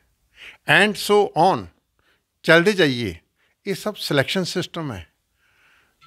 ਇੱਕ ਗੁਰੂ ਸਾਹਿਬਾਨ ਤੋਂ ਦੂਸਰੇ ਤੋਂ ਤੀਸਰੇ, ਇਸ ਤਰੀਕੇ 9ਵੇਂ ਤੋਂ 10ਵੇਂ ਤੱਕ ਇਹ ਸਿਲੈਕਸ਼ਨ ਸਿਸਟਮ ਹੈ, ਇਲੈਕਸ਼ਨ ਸਿਸਟਮ ਨਹੀਂ ਹੈ। ਇੱਥੇ ਤੱਕ ਕਿ ਜਿਸ ਵੇਲੇ ਖਾਲਸਾ ਪੰਥ ਦੀ ਸਾਜਨਾ ਕੀਤੀ ਗਈ, ਉਸ ਵੇਲੇ ਜਿਹੜੇ 5 ਪਿਆਰੇ ਗੁਰੂ ਸਾਹਿਬ ਨੇ ਥਾਪੇ, ਉਹ 5 ਪਿਆਰੇ ਜਿਹੜੇ ਸੀਗੇ ਉਹ ਵੀ ਸਿਲੈਕਸ਼ਨ ਦੇ ਵਿੱਚੋਂ ਨਿਕਲੇ ਸੀਗੇ, ਇਲੈਕਸ਼ਨ ਨਹੀਂ ਸੀਗਾ। ਸਾਨੂੰ ਤਾਂ ਬਦਕਿਸਮਤੀ ਹੈ ਕਿ 1925 ਗੁਰਦੁਆਰਾ ਐਕਟ ਮਸੰਦਾਂ ਤੋਂ ਸਾਨੂੰ ਆਜ਼ਾਦ ਕਰਾਉਂਦੇ ਹੈ, ਸਾਨੂੰ ਇਲੈਕਸ਼ਨ ਸਿਸਟਮ ਦੇ ਵਿੱਚ ਧੱਕ ਦਿੱਤਾ ਗਿਆ। ਹੋਰ ਉਹ ਇਲੈਕਸ਼ਨ ਸਿਸਟਮ ਜਿਹੜਾ ਸੀਗਾ ਉਹਦੀ ਪ੍ਰਣਾਲੀ ਇਤਨੀ ਗੰਦੀ ਹੋ ਚੁੱਕੀ ਹੈ ਕਿ ਤੁਸੀਂ ਦੇਖੋਗੇ ਕਿ SGPC ਦੀ ਇਲੈਕਸ਼ਨ ਦੇ ਵਿੱਚ ਵੀ ਉਹ ਸੈਂਕਟਿਟੀ ਜੋ ਹੋਣੀ ਚਾਹੀਦੀ ਸੀਗੀ, ਉਹ ਪਵਿੱਤਰਤਾ ਜੋ ਹੋਣੀ ਚਾਹੀਦੀ ਸੀਗੀ, ਉਹ ਪਵਿੱਤਰਤਾ ਬਰਕਰਾਰ ਨਹੀਂ ਰਹਿੰਦੀ, ਉਹ ਪਵਿੱਤਰਤਾ ਨਹੀਂ ਹੈਗੀ। ਇੱਥੇ ਤੱਕ ਜੇ ਮੈਂ ਗੱਲ ਕਰਾਂ ਕਿ ਇਸ ਗੁਰਦੁਆਰਾ ਐਕਟ ਦੇ ਵਿੱਚ, ਠੀਕ ਹੈ, ਗੁਰਦੁਆਰੇ ਡਿਫਾਈਨ ਕੀਤੇ ਗਏ ਨੇ ਜਿਹੜੇ ਕਿ SGPC ਦੇ ਅੰਡਰ ਆਉਣਗੇ, ਅਤੇ ਨਾਲ ਦੇ ਨਾਲ ਸ਼ਡਿਊਲ 2 ਦੇ ਵਿੱਚ ਇਹ ਚੀਜ਼ ਮੈਂਸ਼ਨ ਕੀਤੀ ਗਈ ਹੈ ਕਿ ਕਿਹੜੇ ਅਖਾੜੇ ਅਤੇ ਕਿਹੜੇ ਡੇਰੇ ਜਿਹੜੇ ਨੇ ਉਹ ਐਕਸਕਲੂਡ ਕੀਤੇ ਗਏ, ਜਿਹਨਾਂ ਨੂੰ ਕਿ ਗੁਰਦੁਆਰੇ ਦਾ ਸਟੇਟਸ ਨਹੀਂ ਦਿੱਤਾ ਗਿਆ। ਪੰਜਾਬ ਦੇ ਵਿੱਚ ਅਤੇ ਬਾਹਰਲੇ ਹੋਰ ਥਾਵਾਂ ਦੇ ਉੱਤੇ ਬਹੁਤ ਸਾਰੇ ਈਵਨ ਅੰਮ੍ਰਿਤਸਰ ਵਿੱਚ 37 ਦੇ ਕਰੀਬ ਅਖਾੜੇ ਤੇ ਡੇਰੇ ਨੇ ਇਸ ਸ਼ਡਿਊਲ ਦੇ ਮੁਤਾਬਕ, ਜੋ ਕਿ ਉਹਨਾਂ ਨੇ ਡਿਕਲੇਅਰ ਕੀਤਾ ਕਿ ਇਹ ਬਈ ਗੁਰਦੁਆਰੇ ਦੇ ਡੈਫੀਨੇਸ਼ਨ ਨਹੀਂ ਆਉਂਦੇ। ਬਿਲਕੁਲ, ਜਿਵੇਂ ਹੁਣ ਵੋਟਾਂ ਚੱਲ ਰਹੀਆਂ, ਵੋਟ ਬਣ ਰਹੀਆਂ ਨੇ, ਸੋ ਡੇਰੇ ਪ੍ਰੇਮੀ ਦੀਆਂ ਵੋਟਾਂ ਬਣ ਰਹੀਆਂ ਨੇ, ਜਿਨ੍ਹਾਂ ਨੂੰ ਗੁਰਦੁਆਰਿਆਂ ਦਾ ਦਰਜਾ ਨਹੀਂ ਦਿੱਤਾ ਗਿਆ, ਫਿਰ ਉਹਨਾਂ ਦੀਆਂ ਵੋਟਾਂ ਬਣਨੀਆਂ ਕਿਤੇ ਨਾ ਕਿਤੇ ਲੱਗਦਾ ਨਹੀਂ ਕਿ ਨਜਾਇਜ਼ ਤਾਂ ਹੈ, ਪਰ SGPC ਲਿਖਤੀ ਤੌਰ 'ਤੇ ਜਦ ਦਿੱਤਾ ਹੋਇਆ ਤਾਂ SGPC ਇਸ ਦੇ ਇਤਰਾਜ਼ ਕਿਉਂ ਨਹੀਂ ਜਤਾ ਰਹੀ, ਇਸ 'ਤੇ ਕਦਮ ਕਿਉਂ ਨਹੀਂ ਚੱਕ ਰਹੀ? ਲੱਗਦਾ ਨਹੀਂ ਕਿ ਜੋ ਸਰਕਾਰਾਂ ਚਾਹੁੰਦੀਆਂ ਨੇ ਕਿ ਸਿੱਖ ਆਪਸ 'ਚ ਲੱਗੇ ਰਹਿਣ, ਸਾਡਾ ਕੰਮ ਹੁੰਦਾ ਰਹੇ, ਜੋ ਕਿ ਉਹਨਾਂ ਦੇ ਹੱਕ ਦੇ ਵਿੱਚ ਚੱਲ ਰਿਹਾ। ਬਿਲਕੁਲ ਠੀਕ ਕਹਿ ਰਹੇ ਹੋ। ਜਦ ਪਰਫਾਰਮੇ ਦੇ ਵਿੱਚ ਇਹ ਚੀਜ਼ ਲਿਖੀ ਹੈ ਕਿ ਮੈਂ ਸ਼੍ਰੀ ਗੁਰੂ ਗ੍ਰੰਥ ਸਾਹਿਬ ਜੀ ਨੂੰ ਕੇਵਲ ਆਪਣਾ ਗੁਰੂ ਮੰਨਦਾ, ਠੀਕ ਹੈ, ਹੋਰ ਕਿਸੇ ਧਰਮ ਦੇ ਵਿੱਚ ਮੈਂ ਵਿਸ਼ਵਾਸ ਨਹੀਂ ਕਰਦਾ। ਹੁਣ ਪੰਜਾਬ ਦੇ ਵਿੱਚ ਤਾਂ ਸੈਂਕੜੇ ਡੇਰੇ ਐਸੇ ਨੇ ਜਿੱਥੇ ਕਿ ਸ਼੍ਰੀ ਗੁਰੂ ਗ੍ਰੰਥ ਸਾਹਿਬ ਦਾ ਪ੍ਰਕਾਸ਼ ਹੁੰਦਾ ਹੀ ਨਹੀਂ। ਹੋਰ ਐਸੇ ਵੀ ਨੇ ਜਿੱਥੇ ਕਿ ਸ਼੍ਰੀ ਗੁਰੂ ਗ੍ਰੰਥ ਸਾਹਿਬ ਦਾ ਪ੍ਰਕਾਸ਼ ਹੁੰਦਾ ਹੈ ਅਤੇ ਬਰਾਬਰ ਦੇ ਉੱਤੇ ਕਿ ਦੇਹਧਾਰੀ ਬਾਬਾ ਬੈਠਾ ਹੈ ਬਰਾਬਰ 'ਤੇ। ਹੋਰ ਉਹਨਾਂ ਲੋਕਾਂ ਨੇ ਵੀ ਵੋਟਾਂ ਬਣਾਉਣੀਆਂ ਨੇ ਇਹ ਪਰਫਾਰਮੇ ਨਾਲ, ਠੀਕ ਹੈ। ਹੋਰ ਉਹ ਸਾਡੀਆਂ ਗੁਰਦੁਆਰਾ ਪ੍ਰਬੰਧ ਦੇ ਵਿੱਚ ਵੋਟਾਂ ਪਾਉਣਗੇ, ਉਹ ਵੋਟਾਂ ਉਹਨਾਂ ਦੀ ਬਣਨਗੀਆਂ। ਸਰਕਾਰ ਚਾਹੁੰਦੀ ਹੈ ਕਿ ਇਹ ਜਿਹੜੇ ਡੇਰਾ ਪ੍ਰੇਮੀ ਨੇ, ਜਿਹੜੇ ਕਿ ਡੇਰਿਆਂ ਦੇ ਵਿੱਚ ਬੈਠੇ ਨੇ, ਉਹ ਸਾਰੇ ਜਣੇ ਜਿਹੜੇ ਨੇ ਉਹ ਇਹ ਵੋਟਾਂ ਬਣਾਉਣ। ਉਹ ਸ਼੍ਰੀ ਸ਼ਬਦ ਗੁਰੂ ਨੂੰ ਆਪਣਾ ਗੁਰੂ ਨਹੀਂ ਮੰਨਦੇ, ਉਹ ਲੋਕ, ਉਹ ਆਪਣੇ ਬਾਬੇ ਨੂੰ ਗੁਰੂ ਮੰਨਦੇ ਨੇ। ਹੋਰ ਉਹਨਾਂ ਲੋਕਾਂ ਦੀਆਂ ਵੋਟਾਂ ਵੀ ਜਿਹੜੀਆਂ ਨੇ, ਜੋ ਕਿ ਸ਼ਡਿਊਲ 2 ਵਿੱਚ ਬੜਾ ਕਲੀਅਰ ਕੀਤਾ ਗਿਆ, ਇਹ 1925 ਵਿੱਚ ਹੋ ਗਿਆ ਸੀਗਾ ਕਿ 117 ਦੇ ਕਰੀਬ ਜਿਹੜੇ ਸੀਗੇ ਡੇਰੇ ਅਤੇ ਅਖਾੜੇ ਜਿਹੜੇ ਸੀਗੇ, ਉਸ ਵੇਲੇ ਮੈਂ ਗੱਲ ਕਰ ਰਿਹਾ, ਉਹ ਐਕਸਕਲੂਡ ਕਰਤੇ ਗਏ ਸੀਗੇ ਕਿ ਇਹ ਗੁਰਦੁਆਰੇ ਨਹੀਂ ਹੈਗੇ। ਨੈਚੁਰਲੀ ਉਹਨਾਂ ਦੇ ਫੋਲੋਵਰ ਵੀ ਜਿਹੜੇ ਨੇ ਉਹ ਫਿਰ ਸਿੱਖ ਨਹੀਂ ਹੈਗੇ, ਫੋਲੋ ਕਰਕੇ ਨਾ, ਕਿਉਂਕਿ ਸਿੱਖ ਹੋਣ ਲਈ ਜ਼ਰੂਰੀ ਹੈ ਕਿ ਉਹ ਬੰਦਾ ਸ਼੍ਰੀ ਗੁਰੂ ਗ੍ਰੰਥ ਸਾਹਿਬ ਜੀ ਨੂੰ ਆਪਣਾ ਗੁਰੂ ਮੰਨਦਾ ਹੋਏ, ਹੋਰ ਕਿਸੇ ਹੋਰ ਧਰਮ ਯਕੀਨ ਨਾ ਕਰਦਾ ਹੋਏ। ਹੁਣ ਇੱਥੇ ਤਾਂ ਹੁਣ ਉਹਨਾਂ ਲੋਕਾਂ ਦੀਆਂ ਵੋਟਾਂ ਵੀ ਬਣ ਜਾਣਗੀਆਂ ਜਿਹੜੇ ਸ਼੍ਰੀ ਗੁਰੂ ਗ੍ਰੰਥ ਸਾਹਿਬ ਨੂੰ ਗੁਰੂ ਨਹੀਂ ਮੰਨਦੇ, ਹੋਰ ਧਰਮਾਂ ਯਕੀਨ ਕਰਦੇ ਨੇ, ਦਾੜੀ ਕੇਸ ਰੱਖੇ ਨੇ। ਉਹ ਸਾਰੇ ਜਿਹੜੇ ਲੋਕ ਨੇ ਜਿਨ੍ਹਾਂ ਦੇ ਡੇਰਿਆਂ ਵਿੱਚ ਸ਼੍ਰੀ ਗੁਰੂ ਗ੍ਰੰਥ ਸਾਹਿਬ ਦਾ ਪ੍ਰਕਾਸ਼ ਵੀ ਨਹੀਂ ਹੈਗਾ, ਅਤੇ ਜੇ ਪ੍ਰਕਾਸ਼ ਹੈਗਾ ਵੀ ਹੈ ਤਾਂ ਦੇਹਧਾਰੀ ਬਾਬਾ ਬਰਾਬਰ 'ਤੇ ਬੈਠਾ ਹੈ, ਠੀਕ ਹੈ। ਹੋਰ ਉਹ ਲੋਕ ਵੀ ਵੋਟਾਂ ਪਾਉਣਗੇ। ਸੋ ਸਾਨੂੰ ਬੜਾ ਸੁਚੇਤ ਹੋਣ ਦੀ ਲੋੜ ਹੈ ਕਿ ਸਰਕਾਰਾਂ ਨੇ ਇਹ ਛਾਨਣਾ ਨਹੀਂ ਮਾਰਨਾ। ਸਰਕਾਰਾਂ ਨੇ ਤਾਂ ਕਹਿਣਾ ਹੈ ਕਿ ਭਈ ਇਹ ਸਾਰਿਆਂ ਦੀ ਵੋਟਾਂ ਬਣਾ ਦਿਓ, ਜਿਹਦੇ ਨਾਲ ਕਿ ਡੇਰਾ ਪ੍ਰੇਮੀ ਜਿਹੜੇ ਨੇ, ਬਾਬੇ ਜਿਹੜੇ ਨੇ, ਉਹ ਆਪਣੀਆਂ ਵੋਟਾਂ ਜਿਹੜੀਆਂ ਨੇ ਉਹ ਸਰਕਾਰ ਨੂੰ ਪਵਾ ਸਕਣ।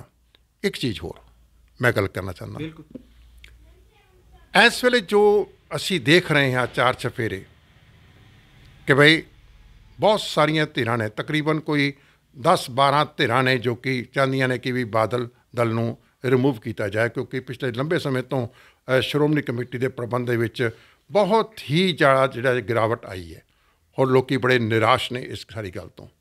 ਔਰ ਅੱਜ ਦੀ ਡੇਟ ਦੇ ਵਿੱਚ ਮੈਂ ਤੁਹਾਡੇ ਮਾਧਿਅਮ ਦੇ ਰਾਹੀਂ ਆਪਣੇ ਵੋਟਰਸ ਭਰਾਵਾਂ ਨੂੰ, ਭੈਣਾਂ ਨੂੰ, ਮਾਤਾਵਾਂ ਨੂੰ, ਬਜ਼ੁਰਗਾਂ ਨੂੰ ਇੱਕ ਛੋਟੀ ਜਿਹੀ ਅਪੀਲ ਕਰਨਾ ਚਾਹੁੰਦਾ। ਬਈ ਇੱਕ ਆਪਣੇ ਵਿਰੋਧੀ ਨੂੰ ਮਾਰਦੇ ਮਾਰਦੇ ਉੱਥੋਂ ਤਾਂ ਸੁਚੇਤ ਹੋ ਗਏ, ਲੇਕਿਨ ਚੇਤੇ ਰੱਖਿਓ ਕਿ ਦਿੱਲੀ ਦੇ ਵਿੱਚ 2 ਧੜੇ ਬੈਠੇ ਨੇ ਅਸੀਂ, ਇੱਕ ਤਾਂ ਨਾਗਪੁਰ ਵਾਲਿਆਂ ਦਾ ਭਾਜਪਾ ਦਾ, ਅਤੇ ਇੱਕ ਕੇਜਰੀਵਾਲ ਦਾ। ਕੇਜਰੀਵਾਲ ਨੇ ਵੀ ਆਪਣੇ ਬੰਦੇ ਸਰਗਰਮ ਕੀਤੇ ਨੇ, ਐਡੇ ਵੱਡੇ ਵੱਡੇ ਦਾੜੇ ਹੈਂ, ਕੋਈ ਸਪੀਕਰ ਬਣ ਕੇ, ਕੋਈ MLA ਬਣ ਕੇ, ਆਪ ਦਾ ਝੰਡਾ ਚੁੱਕ ਕੇ ਅਤੇ ਸਾਡੀਆਂ ਪੰਥਕ ਜਥੇਬੰਦੀਆਂ ਵਿੱਚ ਘੁਸਪੈਠ ਕਰ ਗਏ ਨੇ ਕਿ ਅਸੀਂ ਤੁਹਾਨੂੰ ਸਪੋਰਟ ਕਰਾਂਗੇ, ਤੁਸੀਂ ਸ਼੍ਰੋਮਣੀ ਕਮੇਟੀ ਇਲੈਕਸ਼ਨ ਲੜੋ। ਹੈਗੇ ਮੈਨੂੰ ਪਤਾ ਹੈ, ਮੈਂ ਬੋਲਣਾ ਨਹੀਂ। ਸਿਮਿਲਰਲੀ ਨਾਗਪੁਰ ਵਾਲਿਆਂ ਨੇ ਦਿੱਲੀ ਦੇ ਦਰਬਾਰ ਦੇ ਰਾਹੀਂ, ਭਾਜਪਾ ਦੇ ਰਾਹੀਂ, ਕਿ ਭਾਈ ਤੁਸੀਂ ਵੋਟਾਂ ਬਣਾਓ ਡਟੇ ਕੇ, ਅਸੀਂ ਤੁਹਾਡੇ ਨਾਲ ਖਲੋਤੇ ਹਾਂ, ਐਤਕੀ ਅਸੀਂ ਸ਼੍ਰੋਮਣੀ ਕਮੇਟੀ 'ਤੇ ਕਬਜ਼ਾ ਕਰਨਾ ਹੈ। ਉਹ ਭਾਜਪਾ ਗਰੁੱਪ ਹੈ। ਸੋ ਇੱਕ ਅੰਗਰੇਜ਼ੀ ਵਿੱਚ ਨਾ, ਮੈਂ 10ਵੀਂ 'ਚ ਪੜ੍ਹਦਾ ਸੀ, ਕਿ ਮੁਹਾਵਰਾ ਪੜ੍ਹਿਆ ਸੀਗਾ ਮੈਂ, ਉਹ ਸੀਗਾ from the fry pan to the fire.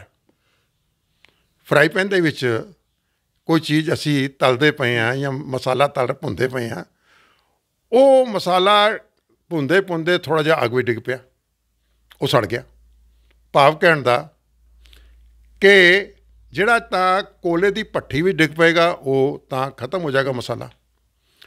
ਹੁਣ ਸਵਾਲ ਪੈਦਾ ਉੱਠਦਾ ਹੈ ਕਿ ਕਿਧਰੇ ਅਸੀਂ ਇਹ ਤਾਂ ਨਹੀਂ, ਇਹਨਾਂ ਨੂੰ ਕਾਰ ਕੱਢਦੇ ਜਿਹੜਾ ਹੈ ਉਹ ਇਹ ਮਨੂਵਾਦੀ ਸੋਚ ਦੇ ਬੰਦੇ ਅੰਦਰ ਲੈ ਆਈਏ, ਉਹ ਲੋਕ ਅੰਦਰ ਆ ਜਾਣ ਜਿਹਨਾਂ ਦੀ ਨਾਗਪੁਰ ਤਾਰਾਂ ਜੁੜੀਆਂ ਹੋਈਆਂ ਨੇ। ਸੋ ਅੱਜ ਵੋਟਰ ਨੂੰ ਬਹੁਤ ਸੁਚੇਤ ਹੋਣ ਦੀ ਲੋੜ ਹੈ ਕਿ ਇਸ ਰੂਪ ਦੇ ਵਿੱਚ ਕੋਈ ਭਾਜਪਾ ਦਾ ਬੰਦਾ, ਕੋਈ ਆਪ ਦਾ ਬੰਦਾ ਤਾਂ ਨਹੀਂ ਆ ਰਿਹਾ। ਸਾਨੂੰ ਪੰਥਕ ਸੋਚ ਵਾਲੇ ਵਿਅਕਤੀਆਂ ਦੀ ਤਲਾਸ਼ ਕਰਨੀ ਪਏਗੀ। ਵੋਟਾਂ ਵੱਧ ਤੋਂ ਵੱਧ ਬਣਾਈਆਂ ਜਾਣ। ਕੋਈ ਵੀ ਬੰਦਾ ਜਿਹੜਾ ਹੈ ਇਹ ਨਾ ਕਵੇ ਕਿ ਮੈਂ ਆਪਣੀ ਵੋਟ ਜਿਹੜੀ ਹੈ ਸਿਰਫ ਬਣਾ ਲਈ ਤੇ ਬਾਕੀ ਨਹੀਂ ਬਣਾਉਣੀਆਂ। ਵੱਧ ਤੋਂ ਵੱਧ ਅਸੀਂ ਵੋਟਾਂ ਬਣਾਈਏ, ਪੰਥਕ ਮਾਹੌਲ ਪੈਦਾ ਕਰੀਏ।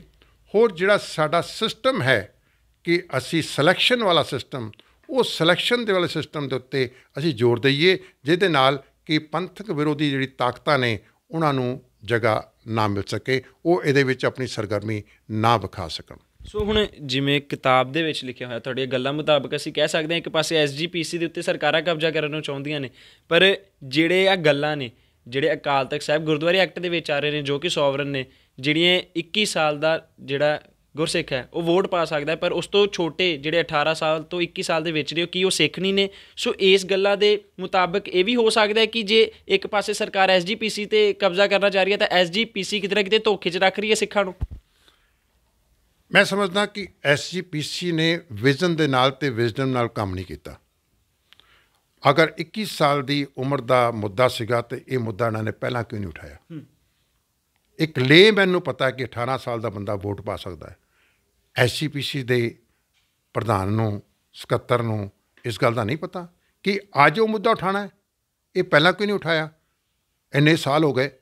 ਫਿਰ ਜਿਹੜਾ ਪਰਫਾਰਮੇ ਦੇ ਵਿੱਚ ਜਿਹੜਾ ਡਿਫੈਕਟ ਹੈ, ਜੋ ਕਾਸਟ ਬੇਸ ਪਰਫਾਰਮਾ ਹੈਗਾ, ਉਸ ਕਾਸਟ ਬੇਸ ਪਰਫਾਰਮੇ ਦੀ ਇਹਨਾਂ ਨੇ ਹੁਣ ਤੱਕ ਸੁਧਾਈ ਕਿਉਂ ਨਹੀਂ ਕਰਵਾਈ ਕਾਨੂੰਨੀ ਤੌਰ 'ਤੇ? ਇਹ ਸਾਰਾ ਕੁਝ ਜਿਹੜਾ ਸੀਗਾ SGPC ਦੀ ਡਿਊਟੀ ਬਣਦੀ ਸੀਗੀ। ਇਹਨਾਂ ਨੂੰ ਇਹ ਮਸਲੇ ਟੇਕ ਅਪ ਕਰਨੇ ਚਾਹੀਦੇ ਸੀਗੇ, ਕਿਉਂਕਿ ਸ਼੍ਰੋਮਣੀ ਅਕਾਲੀ ਦਲ ਨੇ ਪਾਵਰ ਹੰਡਾਈ ਹੈ। ਇਹਨਾਂ ਨੇ ਕੇਂਦਰ ਸਰਕਾਰ ਦੇ ਨਾਲ ਸਾਂਝ ਵੀ ਪਾਈ ਹੋਈ ਹੈ, ਇਹਨਾਂ ਨੇ ਮੰਤਰੀ ਵੀ ਰਹੇ ਨੇ ਕੇਂਦਰ ਦੇ ਵਿੱਚ। ਸੋ ਇਹਨਾਂ ਵਾਸਤੇ ਤਾਂ ਇਕੱਲਾ ਜਿਹੜੀ ਸੀ ਪੰਥਕ ਤੌਰ ਦੇ ਉੱਤੇ, ਸਰਕਾਰੀ ਤੌਰ ਦੇ ਉੱਤੇ ਕਰਨੀਆਂ ਬਹੁਤ ਸੌਖੀਆਂ ਸੀਗੀਆਂ, ਇਹਨਾਂ ਨੇ ਨਹੀਂ ਕੀਤੀਆਂ। ਇਹ ਸਾਡਾ ਦੁਖਾਂਤ ਹੈ। ਇਸੇ ਤਰੀਕੇ ਨਾਲ ਸ਼੍ਰੀ ਅਕਾਲ ਤਖਤ ਸਾਹਿਬ ਨੂੰ ਗੁਰਦੁਆਰਾ ਐਕਟ 1925 ਦੇ ਵਿੱਚੋਂ ਸਾਨੂੰ ਆਜ਼ਾਦ ਕਰਾਉਣਾ ਚਾਹੀਦਾ ਸੀਗਾ। ਇਹ ਗੁਰਦੁਆਰਾ ਐਕਟ 1925 ਮੈਂ ਸਮਝਦਾ ਹਾਂ ਕਿ ਇਹ ਇਲੈਕਸ਼ਨ ਬੇਸਡ ਸਿਸਟਮ ਹੈ, ਜਦਕਿ ਸਾਡਾ ਸਿਸਟਮ ਸਿਲੈਕਸ਼ਨ ਬੇਸਡ ਹੋਣਾ ਚਾਹੀਦਾ ਸੀਗਾ। ਅੱਜ ਅਸੀਂ ਆਪਣੇ ਸਿਧਾਂਤ ਤੋਂ ਦੂਰ ਜਾ ਚੁੱਕੇ ਹਾਂ, ਪਰਫਾਰਮਾ ਵੀ ਦੂਰ ਜਾ ਚੁੱਕਿਆ ਹੈ, ਸਭ ਕੁਝ ਦੂਰ ਹੋ ਚੁੱਕਿਆ ਹੈ। ਸੋ ਮੇਰੇ ਅੱਜ ਲੋੜ ਹੈ ਕਿ 18 ਸਾਲ ਤੋਂ 21 ਸਾਲ ਦੇ ਜਿਹੜੇ ਨੌਜਵਾਨ ਨੇ ਉਹਨਾਂ ਦਾ ਵੀ ਸ਼ਾਮਿਲ ਕੀਤਾ ਜਾਵੇ, ਸਾਡੇ ਵਿੱਚ ਜਾਗਰਤੀ ਪੈਦਾ ਹੋਵੇ। ਅਸੀਂ ਆਪਣੇ ਸਿਧਾਂਤ ਦੇ ਮੁਤਾਬਕ, ਗੁਰਮਤ ਦੇ ਸਿਧਾਂਤ ਦੇ ਮੁਤਾਬਕ ਅਸੀਂ ਆਪਣੇ ਗੁਰਦੁਆਰਿਆਂ ਦਾ ਪ੍ਰਬੰਧ ਜਿਹੜਾ ਹੈ ਉਹ ਕਰ ਸਕੀਏ, ਇੱਕ ਪਾਰਦਰਸ਼ੀ ਤਰੀਕੇ ਨਾਲ ਕਰ ਸਕੀਏ। ਅੱਜ ਸਮੇਂ ਦੀ ਇਹ ਲੋੜ ਹੈਗੀ ਹੈ। ਇੱਕ ਬਹੁਤ ਅਹਿਮ ਸਵਾਲ ਕਿ ਜਿਹੜਾ ਹੁਣ ਕਾਸਟ ਦਾ ਰੌਲਾ ਆ ਗਿਆ ਫਾਰਮ ਦੇ ਵਿੱਚ, ਸੋ SC ਦਾ ਜਿਹੜਾ ਰੱਖਿਆ ਗਿਆ ਕਿ ਜਦੋਂ ਬੰਦਾ ਗੁਰਸਿੱਖ ਹੁੰਦਾ ਉਹੀ ਵੋਟ ਪਾ ਸਕਦਾ, ਤਾਂ ਜਦ ਬੰਦਾ ਗੁਰਸਿੱਖ ਹੀ ਹੋ ਗਿਆ ਫਿਰ ਜਾਤਾਂ ਪਾਤਾਂ ਤਾਂ ਮੁੱਕ ਹੀ ਗਈਆਂ। ਫਿਰ ਇਹ ਫਾਰਮ ਦੇ ਵਿੱਚ ਇਸ ਚੀਜ਼ ਦਾ ਵਾੜਨਾ ਕਿਤੇ ਨਾ ਕਿਤੇ ਸਿਆਸਤ ਦੇ ਵਿੱਚ ਕਿਵੇਂ ਦਾ ਰੋਲ ਮੰਨਦੇ ਹੋ ਤੁਸੀਂ? ਮੈਂ ਸਮਝਦਾ ਕਿ ਇਹਦੇ ਪਿੱਛੇ ਨਾ ਇੱਕ ਤਾਂ ਸਾਨੂੰ ਪਾੜਨ ਦੀ ਨੀਤੀ ਹੈਗੀ ਹੈ। ਸਾਨੂੰ ਤਾਂ ਗੁਰੂ ਸਾਹਿਬ ਨੇ ਬੜਾ ਸਪਸ਼ਟ ਕਿਹਾ, ਜਿਨਕੀ ਜਾਤ ਵਰਨ ਕੁਲ ਨਾਹੀਂ, ਸਰਦਾਰੀ ਨਾ ਭਈ ਕਦਾਹੀਂ, ਤਿਨਹੀ ਕੋ ਸਰਦਾਰ ਬਣਾऊं ਤਵੇ ਗੋਬਿੰਦ ਸਿੰਘ ਨਾਮ ਕਮਾऊं। ਨੀਚਾ ਅੰਦਰ ਨੀਚ ਜਾਤ, ਨੀਤੀ ਹੂੰ ਨੀਚ, ਨਾਨਕ ਤਿਨਕੇ ਸੰਗ ਸਾਥ ਵੱਡਿਆ ਸਿੱਖਿਆ ਰੀਸ। ਸਾਡੇ ਕੋਲ ਤਾਂ ਗੁਰੂ ਗ੍ਰੰਥ ਸਾਹਿਬ ਦੇ 'ਤੇ ਬਹੁਤ ਸਾਰੇ ਐਸੇ ਪ੍ਰਮਾਣ ਨੇ ਜੋ ਕਿ ਇਸ ਗੱਲ ਦੀ ਗਵਾਹੀ ਭਰਦੇ ਨੇ ਕਿ ਅਸੀਂ ਜਾਤਾਂ ਦੇ ਵਿੱਚ ਯਕੀਨ ਨਹੀਂ ਕਰਦੇ। ਸਾਡੇ ਵਾਸਤੇ ਤਾਂ ਜਿਹੜੇ ਨੇ ਉਹ SC ਵੀ ਸਾਡੇ ਭਰਾ ਨੇ, ਔਰ ਸਾਡਾ ਇਹ ਵਰਗੀਕਰਨ ਸਾਡਾ ਨਹੀਂ ਹੈ, SC ਦਾ ਵਰਗੀਕਰਨ ਸਾਡਾ ਨਹੀਂ ਹੈ। ਸਾਡੇ ਵਾਸਤੇ ਤਾਂ ਜਿਹੜਾ ਵਿਅਕਤੀ ਗੁਰੂ ਨਾਨਕ ਦੇ ਘਰ 'ਚ ਆ ਗਿਆ, ਜਿਹੜਾ ਗੁਰੂ ਗੋਬਿੰਦ ਸਿੰਘ ਤੇ ਖੰਡੇ ਬਾਟੇ ਜੀ ਨੇ ਪੌਲ ਚੱਕ ਲਈ, ਉਹਦੀ ਜਾਤ ਬਰਾਦਰੀ ਸਾਰੀ ਖਤਮ ਹੋ ਗਈ। ਸੋ ਇਹ ਸਾਨੂੰ ਇੱਕ ਪ੍ਰਕਾਰ ਦੇ ਨਾਲ ਸਾਨੂੰ ਵੀ ਵੰਡਣ ਦਾ ਤਰੀਕਾ ਹੈ, ਅਤੇ ਦੂਸਰਾ ਸਰਕਾਰ ਨੇ ਇੱਕ ਆਪਣਾ ਵੋਟ ਬੈਂਕ ਤਿਆਰ ਕਰਦੇ ਨੇ, ਇਹਦੇ ਰਾਹੀਂ ਇਹ ਸਾਨੂੰ ਕਮਜ਼ੋਰ ਕਰਨ ਦੇ ਤਰੀਕੇ ਨੇ, ਔਰ ਇਸ ਚੀਜ਼ ਤੋਂ ਸਾਨੂੰ ਸੁਚੇਤ ਹੋਣ ਦੀ ਵੀ ਲੋੜ ਹੈਗੀ ਹੈ ਬਹੁਤ। ਸੋ ਹੁਣ ਜਿਵੇਂ ਇਹ ਜਾਤੀ ਪਾਤੀ ਦਾ ਰੌਲਾ ਆ ਗਿਆ ਇਹਦੇ ਵਿੱਚ, ਉਹਨਾਂ ਵੱਲੋਂ ਵੀ ਸਵਾਲ ਚੁੱਕੇ ਜਾ ਰਹੇ ਨੇ, ਸਰਕਾਰਾਂ ਵੱਲੋਂ ਵੀ, SGPC ਵੱਲੋਂ ਵੀ ਵਿਰੋਧ ਕੀਤਾ ਜਾ ਰਿਹਾ। ਪਰ ਜੇ ਦੂਜੇ ਪਾਸੇ ਆਈਏ, ਉਹਨਾਂ ਨੇ ਇੱਕ ਹਦਾਇਤਾਂ ਦੇ ਵਿੱਚ ਇਹ ਵੀ ਲਿਖਿਆ ਕਿ ਜਿਹੜਾ ਪੰਜਾਬੀ ਪੜ੍ਹ ਸਕੇਗਾ ਉਹੀ ਵੋਟ ਪਾਏਗਾ। ਉਸ ਦੇ ਉੱਤੇ ਤੁਹਾਡੇ ਕੀ ਵਿਚਾਰ ਨੇ? ਦੇਖੋ, ਇਹਦੇ ਵਿੱਚ ਜਿਹੜਾ ਕਿ ਇੱਕ ਪਰਫਾਰਮਾ ਹੈ ਸੈਕਸ਼ਨ 90 ਦੇ ਮੁਤਾਬਕ, ਜਿਸ ਵੇਲੇ ਕਿਸੇ ਵਿਅਕਤੀ ਨੇ ਇਲੈਕਸ਼ਨ ਲੜਨੀ ਹੈ, ਸੈਕਸ਼ਨ 90 ਦਾ ਸਬ ਸੈਕਸ਼ਨ 10 ਦੇ ਮੁਤਾਬਕ ਹੈ ਕਿ ਜਿਸ ਵਿਅਕਤੀ ਨੇ ਚੋਣ ਲੜਨੀ ਹੈ ਉਸ ਵਿਅਕਤੀ ਨੂੰ ਪੰਜਾਬੀ ਪੜ੍ਹਨੀ ਆਉਣੀ ਚਾਹੀਦੀ ਹੈ, ਪੰਜਾਬੀ ਲਿਖਣੀ ਆਉਣੀ ਚਾਹੀਦੀ ਹੈ। ਔਰ ਇਸ ਚੀਜ਼ ਨੂੰ ਉਹਨਾਂ ਨੇ ਡਿਫਾਈਨ ਕੀਤਾ ਅੱਗੇ, ਪੰਜਾਬੀ ਪੜ੍ਹਨ ਨੂੰ ਡਿਫਾਈਨ ਕੀਤਾ। ਇਹ ਨਹੀਂ ਹੈਗਾ ਕਿ ਅਜੀਤ ਅਖਬਾਰ ਪੜ੍ਹ ਲਈ ਜਾਂ ਦੂਜੀ ਜਾਂ ਤੀਜੀ ਕਲਾਸ ਦੀ ਕਿਤਾਬ ਪੰਜਾਬੀ ਦੀ ਪੜ੍ਹ ਲਈ ਇਹਦਾ ਮਤਲਬ ਪੰਜਾਬੀ ਆਉਂਦੀ ਨਾ। ਉਹ 'ਚ ਸਪੈਸੀਫਿਕਲੀ ਸੈਕਸ਼ਨ 90 ਦੇ ਸਬ ਸੈਕਸ਼ਨ 10 ਦੇ ਵਿੱਚ ਇਹ ਚੀਜ਼ ਐਕਸਪਲੇਨੇਸ਼ਨ 1 ਅਤੇ ਐਕਸਪਲੇਨੇਸ਼ਨ 2 ਦੇ ਰੂਪ ਵਿੱਚ ਕਲੀਅਰ ਕੀਤਾ ਗਿਆ ਕਿ ਭਈ ਪੰਜਾਬੀ ਪੜ੍ਹਨ ਤੋਂ ਭਾਵ ਹੈ ਜਿਹੜਾ ਵਿਅਕਤੀ ਸ਼੍ਰੀ ਗੁਰੂ ਗ੍ਰੰਥ ਸਾਹਿਬ ਜੀ ਦਾ ਪਾਠ ਕਰ ਸਕਦਾ ਹੈ, ਭਾਵ ਜਿਹੜਾ ਵਿਅਕਤੀ ਸ਼੍ਰੀ ਗੁਰੂ ਗ੍ਰੰਥ ਸਾਹਿਬ ਦਾ ਪਾਠ ਕਰ ਸਕਦਾ ਹੈ ਤਾਂ ਮੰਨਿਆ ਜਾਏਗਾ ਕਿ ਇਹਨੂੰ ਪੰਜਾਬੀ ਪੜ੍ਹਨੀ ਆਉਂਦੀ ਹੈ। ਇਹ ਨਹੀਂ ਕਿ ਅਜੀਤ ਅਖਬਾਰ ਪੜ੍ਹ ਲਈ ਜਾਂ ਤੀਜੀ ਦੀ ਕਿਤਾਬ ਪੜ੍ਹ ਲਈ ਪੰਜਾਬੀ ਦੀ, ਮੈਨੂੰ ਪੰਜਾਬੀ ਆਉਂਦੀ ਹੈ ਜੀ ਨਾ। ਫਿਰ ਪੰਜਾਬੀ ਲਿਖਣ ਨੂੰ ਕੀ ਡਿਫਾਈਨ ਕੀਤਾ ਹੈ? ਪੰਜਾਬੀ ਲਿਖਣ ਨੂੰ ਡਿਫਾਈਨ ਕੀਤਾ ਹੈ ਕਿ ਜਿਹੜਾ ਵਿਅਕਤੀ ਇਲੈਕਸ਼ਨ ਲੜ ਰਿਹਾ ਹੈ ਉਸ ਵਿਅਕਤੀ ਨੂੰ ਆਪਣਾ ਫਾਰਮ ਆਪਣੀ ਹੈਂਡ ਰਾਈਟਿੰਗ ਦੇ ਵਿੱਚ ਹੀ ਭਰਨਾ ਪਏਗਾ, ਆਪਣਾ ਫਾਰਮ ਆਪਣੀ ਹੈਂਡ ਰਾਈਟਿੰਗ ਵਿੱਚ ਭਰਨਾ ਪਏਗਾ। ਇਹਦਾ ਮਤਲਬ ਇਹ ਨਹੀਂ ਹੈਗਾ ਕਿ ਫਾਰਮ ਭਰਨ ਵਾਲਾ ਕੋਈ ਹੋਰ ਹੈ ਅਤੇ ਇਲੈਕਸ਼ਨ ਲੜਨ ਵਾਲਾ ਕੋਈ ਹੋਰ ਹੈ ਨਾ। ਇਹ ਚੀਜ਼ ਬਕਾਇਦਾ ਸਪੈਸੀਫਿਕਲੀ ਮੈਂਸ਼ਨ ਕੀਤੀ ਗਈ ਹੈ। ਔਰ ਬਦਕਿਸਮਤੀ ਨਾਲ ਜੇਕਰ ਅਸੀਂ ਆਪਣੇ ਮੌਜੂਦਾ ਮੈਂਬਰਾਂ ਦਾ ਵਿਸ਼ਲੇਸ਼ਣ ਕਰੀਏ ਤਾਂ ਮੈਨੂੰ ਲੱਗਦਾ ਹੈ ਕਿ ਮੈਜੋਰਿਟੀ ਜਿਹੜੀ ਹੈ ਸ਼੍ਰੀ ਗੁਰੂ ਗ੍ਰੰਥ ਸਾਹਿਬ ਜੀ ਤੋਂ ਪਾਠ ਨਹੀਂ ਕਰ ਸਕਦੀ, ਸ਼੍ਰੀ ਗੁਰੂ ਗ੍ਰੰਥ ਸਾਹਿਬ ਜੀ ਤੋਂ ਤਾਵਿਆਂ ਬਹਿ ਕੇ ਪਾਠ ਨਹੀਂ ਕਰ ਸਕਦੀ।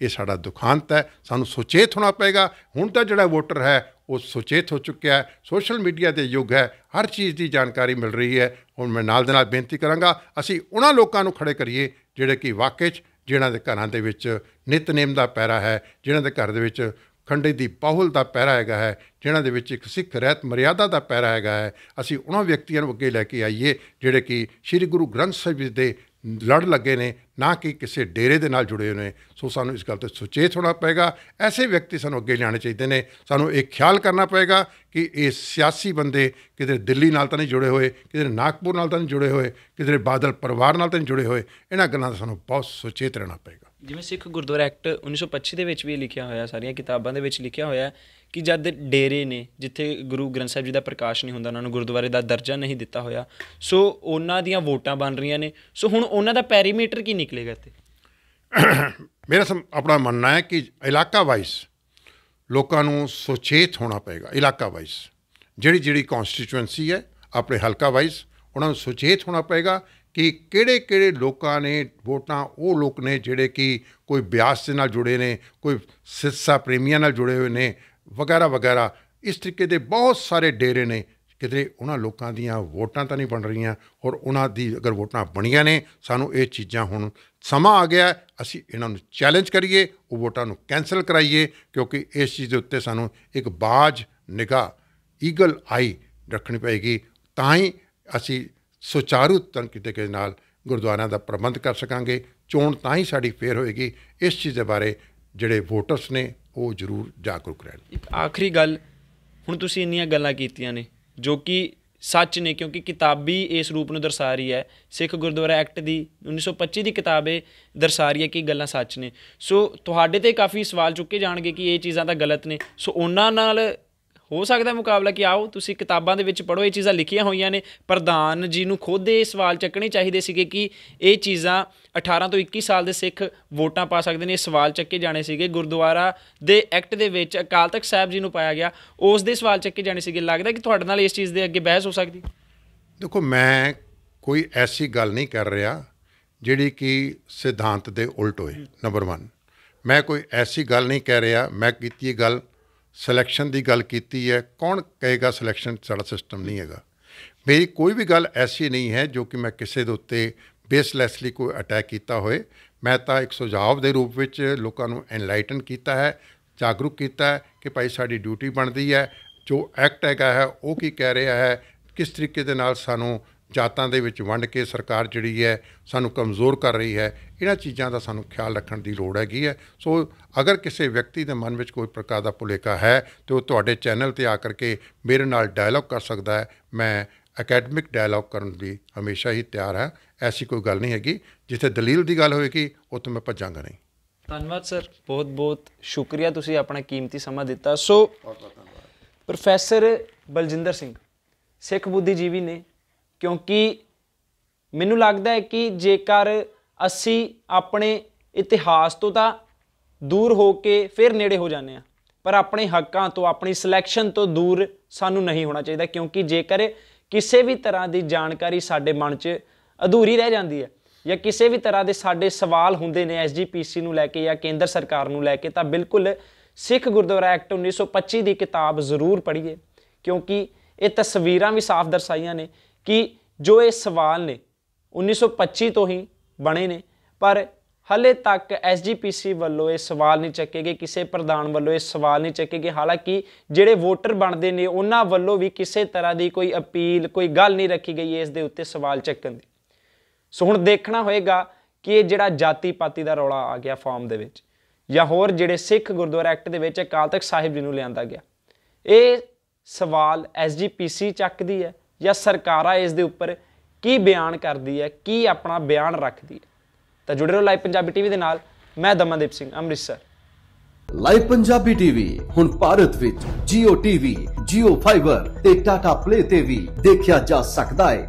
ਵਰਲਡ ਵਾਈਡ ਤੁਸੀਂ ਸਾਨੂੰ Amazon Fire TV, Daily Hunt ਤੇ eBaba ਤੇ ਦੇਖ ਸਕਦੇ ਹੋ। USA, ਕੈਨੇਡਾ, ਆਸਟ੍ਰੇਲੀਆ, ਨਿਊਜ਼ੀਲੈਂਡ ਤੇ ਯੂਰਪ ਦੇ ਹਰ ਵੱਡੇ IPTV ਪਲੇਟਫਾਰਮ ਤੇ ਦੇਖ ਸਕਦੇ ਹੋ। ਰੌਲੇ ਰੱਪੇ ਤੋਂ ਦੂਰ ਤੇ ਮੁੱਦੇ ਦੇ ਨੇੜੇ, ਲਾਈਵ ਪੰਜਾਬੀ ਟੀਵੀ।